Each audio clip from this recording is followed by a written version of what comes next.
அழைக்கிறது. ஓடி வாருங்கள், ஓடி வாருங்கள். மகிழ்தமிழ் மகிழ்தமிழ் நாடி வாருங்கள். பகிர்ந்து படிக்கவும் தமிழை வளர்க்கவும் மகிழ்தமிழ் மகிழ்தமிழ் உங்களை அழைக்கிறது.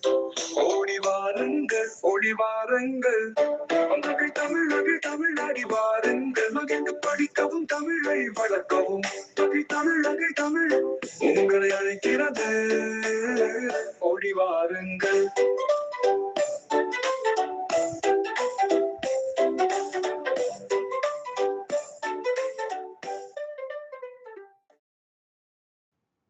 அன்பான நெஞ்சங்களே, அனைவரும் நலமாக இருக்க இறைவனை பிரார்த்திக்கிறேன். இன்று நாம் மகிழ்தமிழ் வழி 26வது பாடத்தின் வழி சந்திப்போம். வாருங்கள், புதிய எழுத்துக்களை அறிவோம். இன்று நாம் கற்க வேண்டிய எழுத்துக்களை அறிவோம். கை, மொ, சூ, மோ. அடுத்தது இவ்வெழுத்துக்களை கொண்டு சில சொற்களையும் அதற்கான விளக்கத்திற்கான படங்களையும் நாம் பார்ப்போம்.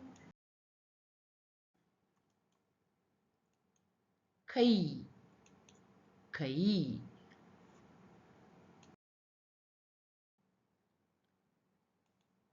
சூரியன், சூ, சூரியன்.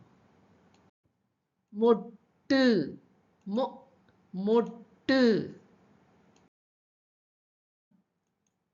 மோதிரம், மோ, மோதிரம். இதுவரையில் நாம் கற்ற சொற்களைக் கொண்டு சில சொற்றொடர்களையும் அதைத் தொடர்ந்து சில வாக்கியங்களையும் வாசிப்போமா?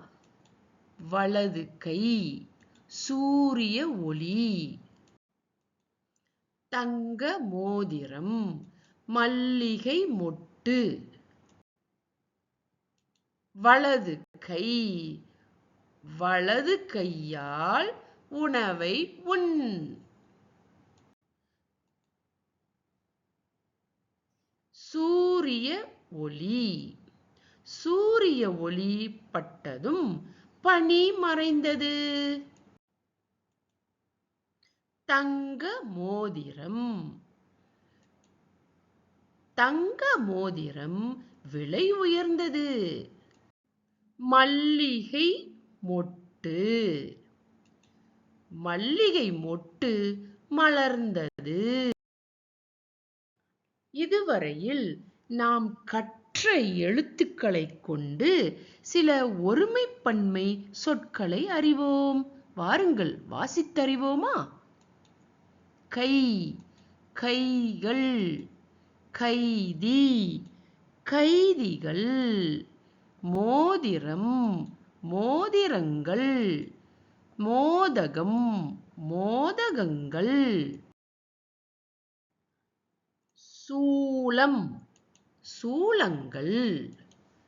மசூதி, மசூதிகள். மொட்டை, மொட்டைகள். மொட்டு, மொட்டுகள்.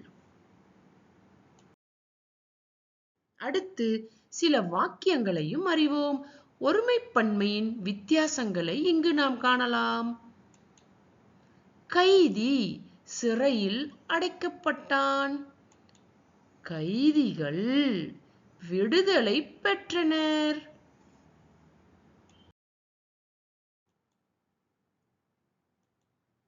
அம்மா மோதகங்கள் செய்தார். தம்பி ஒரு மோதகம் சாப்பிட்டான். நகைக்கடையில் மோதிரங்கள் விற்றனர். விமலா ஒரு மோதிரம் வாங்கினாள். மல்லிகை மொட்டுகள் மனம் வீசின.